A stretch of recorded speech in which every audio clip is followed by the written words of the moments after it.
Duelo significa um enfrentamento entre dois oponentes com dia marcado e com regras específicas. O ato sempre foi usado como resolução de alguma disputa, seja pessoal, de propriedade ou até pela honra pessoal. Aliás, a última bem mais comum ao longo da história.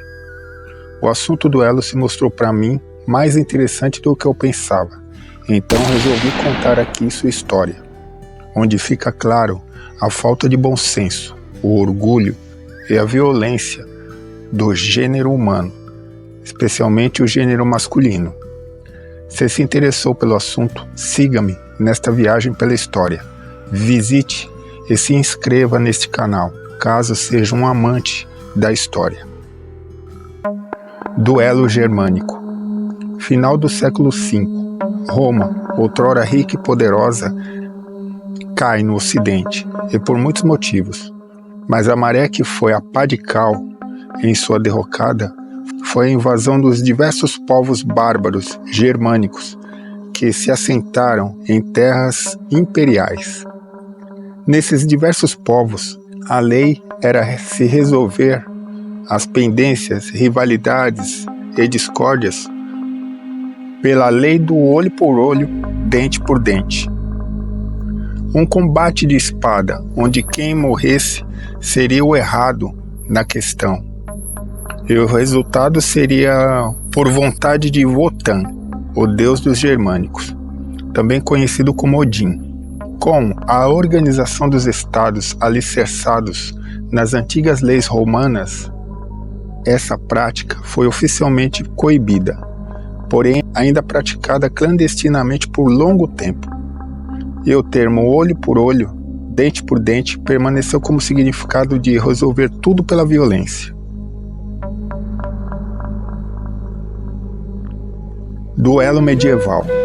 Na Idade Média europeia, foi muito praticado por nobres e famílias burguesas ricas, por motivos de religião, rivalidades familiares, como no enredo de Romeu e Julieta, de Shakespeare, por exemplo.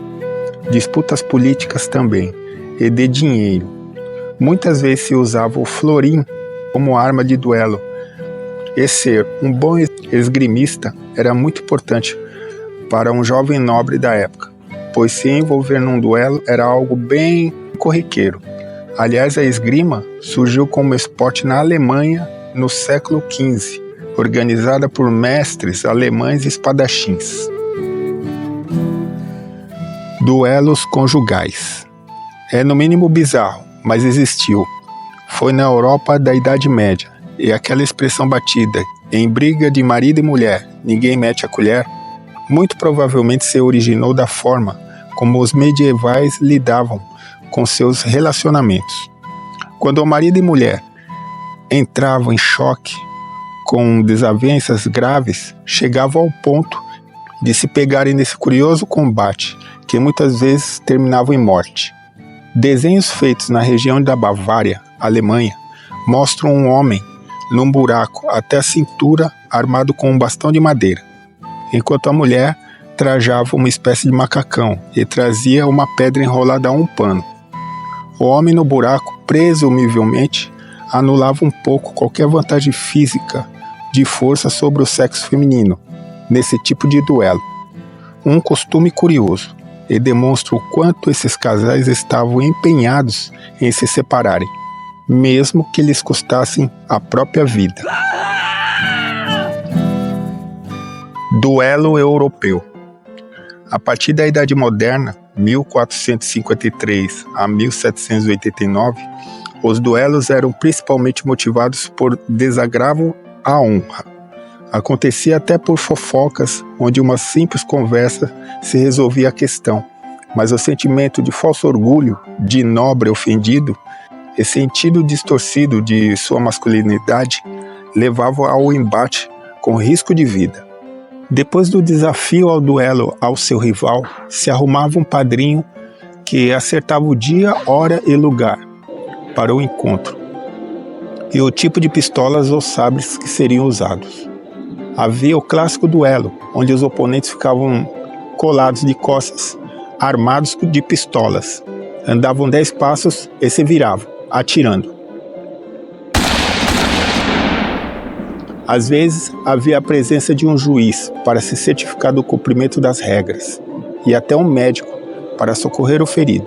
A prática já era oficialmente proibida por lei, mas ignorada amplamente até o século XX.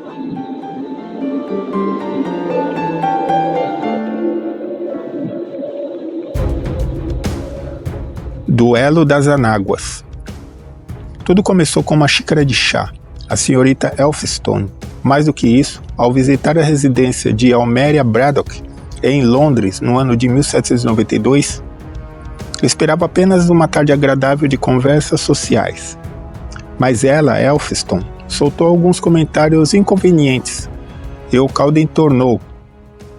Ela comentou: a idade e beleza de Braddock, a que se referiu dizendo: há 40 anos, me disseram, um jovem mal podia olhar para você impunemente.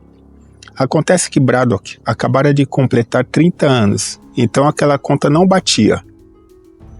Furiosa e sentindo-se desonrada, a chamou para um duelo, e o curioso embate ficou conhecido como o Duelo das Anáguas, acessório feminino da época.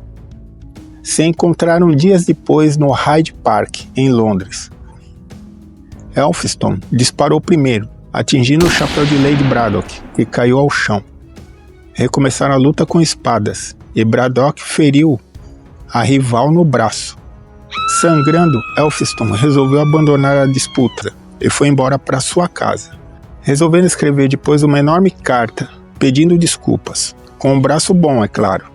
E a disputa feminina terminou sem morte e resolvida com bom senso, afinal, em situações fúteis, como a que provocara este duelo.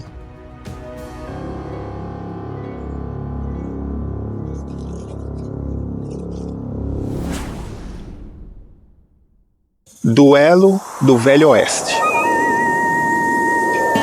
Uma cidade pequena com apenas uma rua principal de terra batida e poeirenta, o sol a pino. De repente, ela fica deserta. O povo se esconde observando apreensivo a cena que se segue à sua frente. Então 2 homens apontam nas extremidades da rua e andam lentamente, um de frente para o outro. O vento assovia em meio à tensão e o silêncio. De repente, sacam suas armas. Um deles cai. Mal o som do eco do disparo se dissipa-se pelo ar. Essa é uma cena clássica de um duelo nos filmes de faroeste americano, mas este quadro, passado pelos filmes, é enganoso. Os embates eram muito mais raros. Em muitas cidades do oeste, as armas eram proibidas. E quando esses duelos aconteciam, eram fora da cidade e com regras, como atirarem ao mesmo tempo e uma vez só, e nunca pelas costas.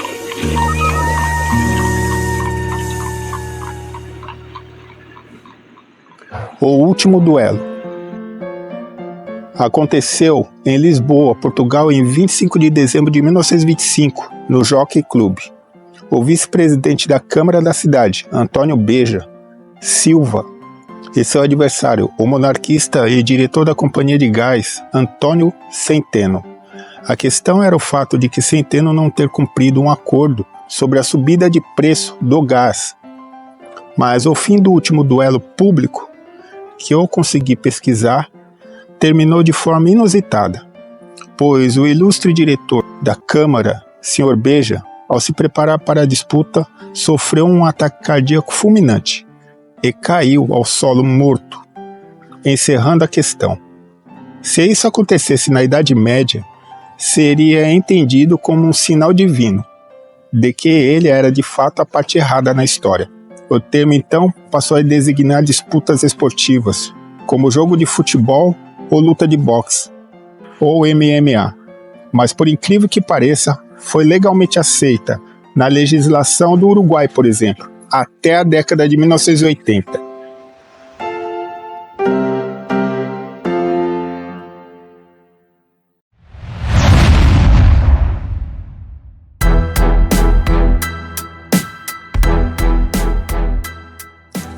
Se na antiguidade a questão era uma questão divina, né? Aquele que perdesse a luta e a vida era considerado o errado na questão, seja qual elas fossem. Depois, com o advento das leis, né, baseado no sistema romano, isso foi proibido oficialmente. Porém, a prática veio se desenrolando através dos séculos normalmente, e a lei foi sendo ignorada. Na Idade Média e na Idade Moderna, né, século XIX, era uma questão de honra, né? Era mais uma questão de honra mesmo. E também tinha a questão de dívida e outras, né? Tudo isso veio perdendo um pouco a força a partir do século XX. Foi perdendo um pouco a força, essas coisas aí de honra, mais assim, relativa à nobreza, foi... mesmo porque a nobreza foi perdendo poder, né? E um cara influente hoje em dia, que tem dinheiro, é muito mais fácil ele pegar e pagar alguém, né, para dar fim do desafeto político, desafeto ou o Ricardão, né, ou alguma coisa que seja, e é muito mais fácil, ou ele mesmo, se for uma questão passional, uma questão que envolve emoção aí, ele mesmo pegue, compre uma arma e vá lá e dê cabo no seu desafeto. É muito mais fácil do que marcar um duelo e essas questões aí de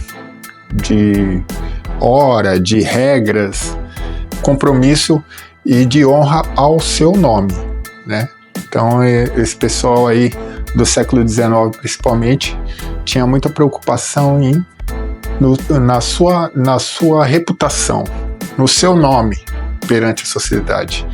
Então, o duelo público seria como para limpar honrar o seu nome, limpar o seu título ou a sua posição social. E a história vive no passado, no presente, moldando o futuro. Valeu!